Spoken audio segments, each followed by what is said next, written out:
Good morning. Good morning. We are extremely pleased that you're here. It is good to come together for the purpose of co-creating. Do you agree? Yes. Yeah. You're knowing what you're wanting? Yes. It moves a bit, doesn't it? It evolves with you. Your desire expands with your life experience, yes? Do you feel for the most part that the desires that are active within you right now feel good to you? Yes. So your desires are feeling mostly good to you?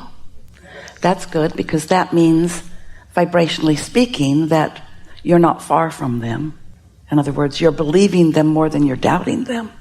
You're expecting them more than you're worrying about them not coming. Do you have desires that you've held for a while that seem stubborn and don't come? Well, those are the ones where you have practiced beliefs.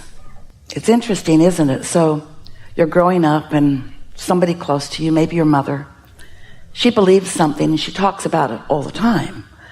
And because she focuses on it, a belief is just a thought that you continue to think, yes?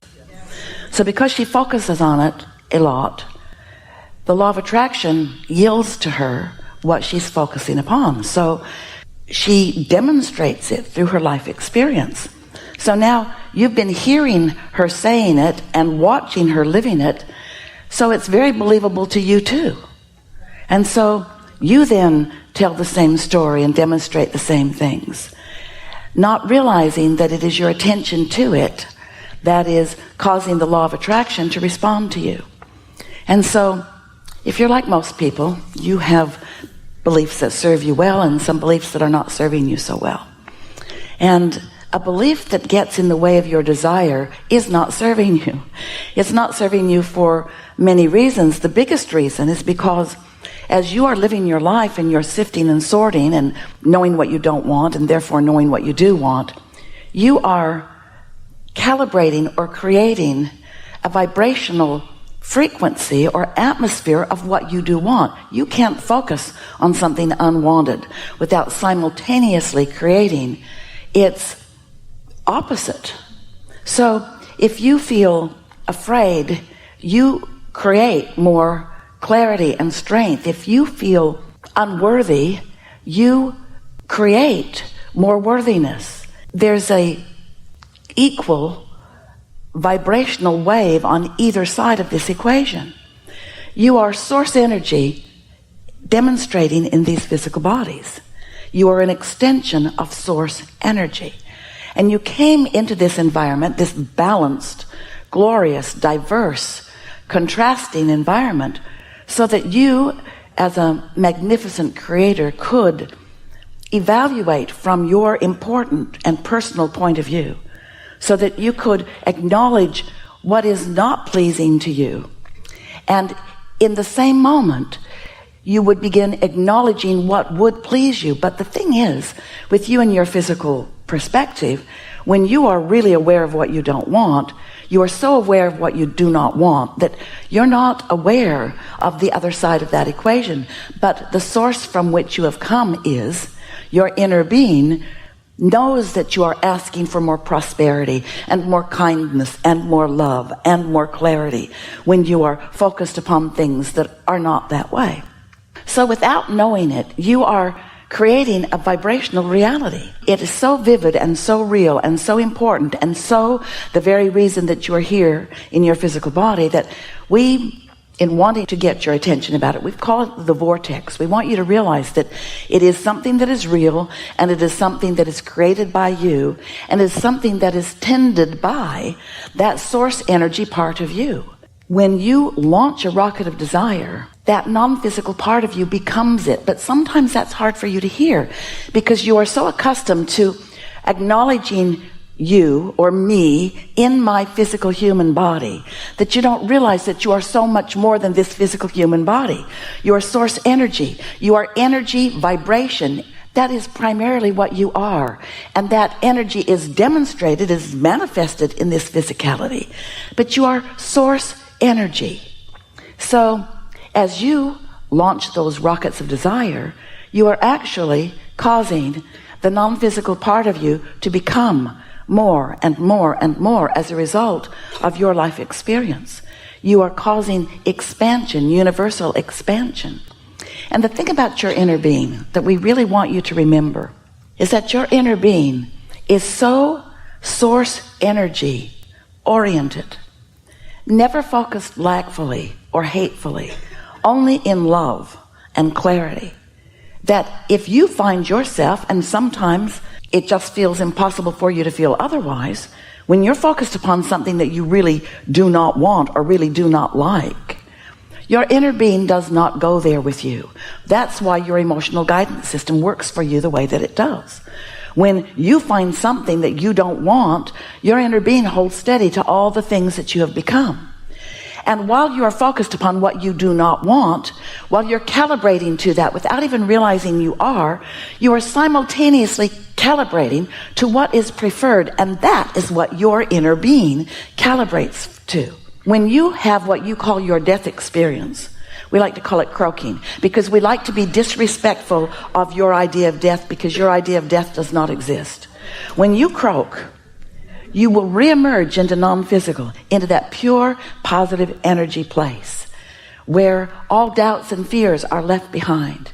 Because the only reason that doubts and fears and anger and frustration or any of those emotions that you call or feel as negative emotions, the only reason that they even exist is because they are your guidance system letting you know that the larger part of you is focused in a different way than where you are. Your inner being is not hating that guy you're hating.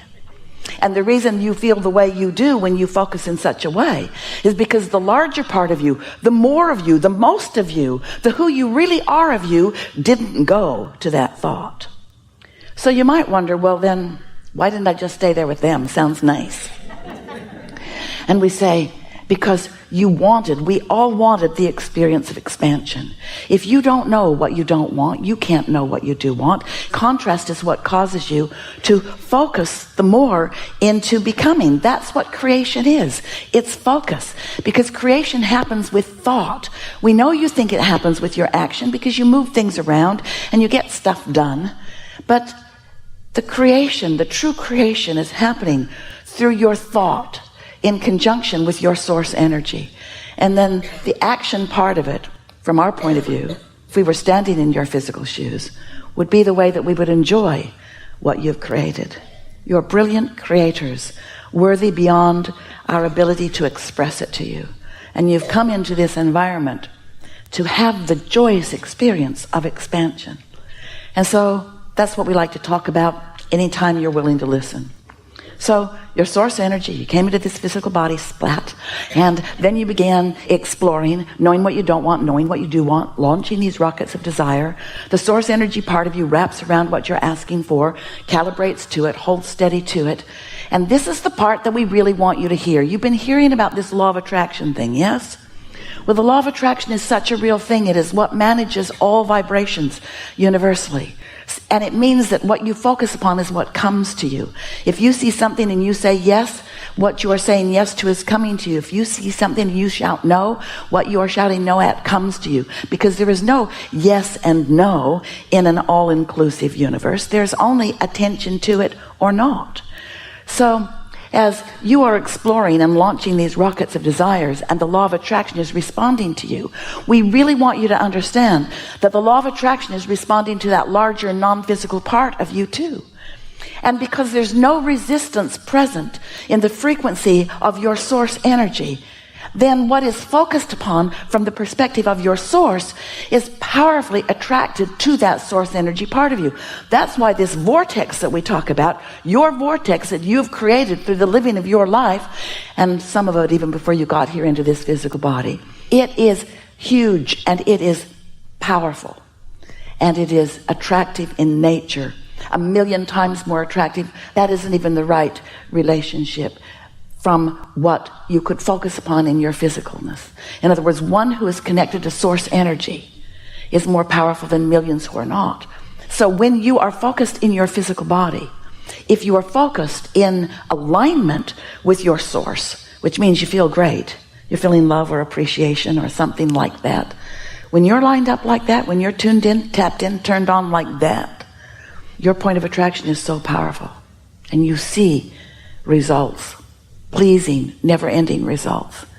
But if you're focused over there in anger or frustration, that anger or frustration is simply your indicator that you've focused yourself away from how Source sees it. It isn't wrong to do that, because knowing what you don't want launches rockets of what you do want, and that was your plan. That's what you came to do. Just don't make a career out of that. We call that step one. Step one is ask, and you can't ask for something until you've evaluated and come to your own important personal conclusions about what you're asking for. And when you ask, step two is it is given immediately. And the reason it is because when you ask, you launch the rocket. When you launch the rocket, your inner being and law of attraction get all over it. And the vibrational beginning of your desire happens. The next step is really what we focus upon in these gatherings.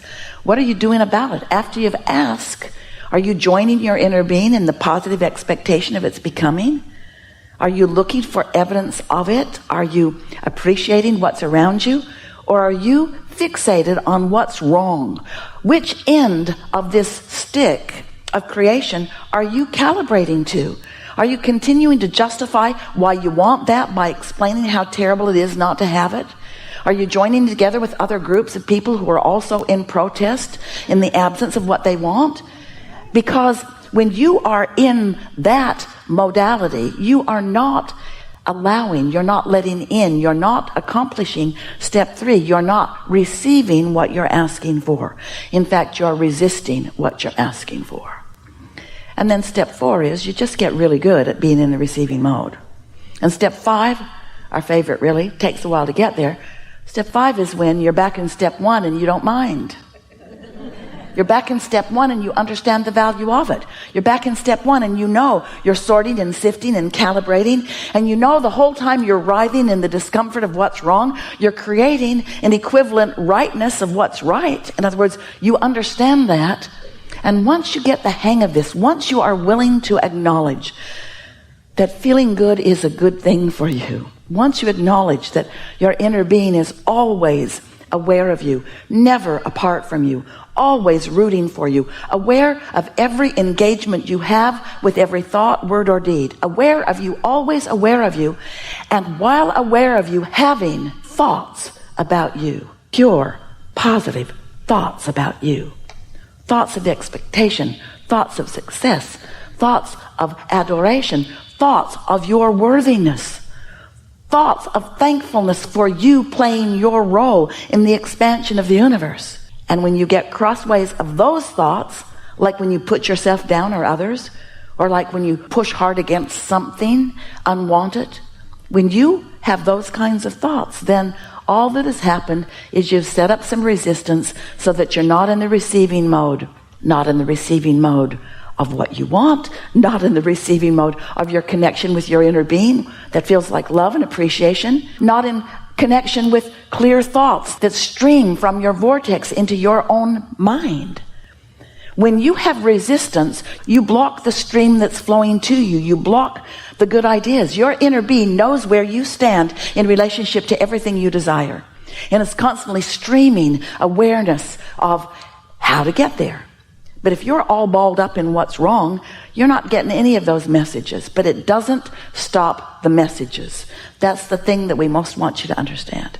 Your inner being is flowing to you at all times. The question is, are you in the receiving mode or not?